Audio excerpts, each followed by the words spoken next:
Pagbisita sa sementeryo sa Calasiao, Pangasinan, kinansila ngayong araw dahil sa masamang panahon. Ilang nicho na lubog sa baha. May ulat si Russell Simorio.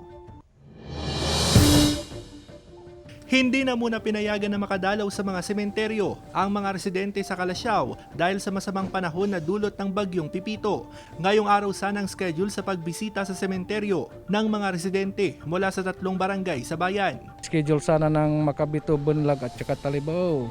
So gawa ng itong bad weather natin pinuspon po ni Mayor kaya wala pong tao ngayon. Pabor sa ilan ang pagpapaliban ng pagbisita sa sementeryo. Nalubog kasi sa baha ang ilang nicho na bunsod ng walang tigil na pag-ulan kagabi. Karamihan lubog. Kaya nga hindi na sila makakapasok. Wala nang maano yung tubig. Wala nang malalabasan.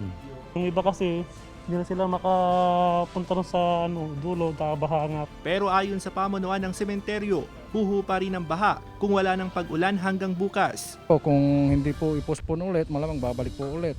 Samantala, dahil sa pinatupad na schedule per barangay, posibleng umabot lang sa 100 hanggang 150 katao ang makakadalaw sa mga sementeryo kada araw.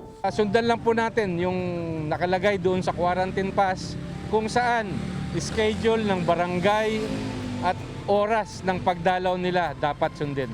Kasama si Ron Alistair Tañedo, Russell Simorio, Balitang Amyanan.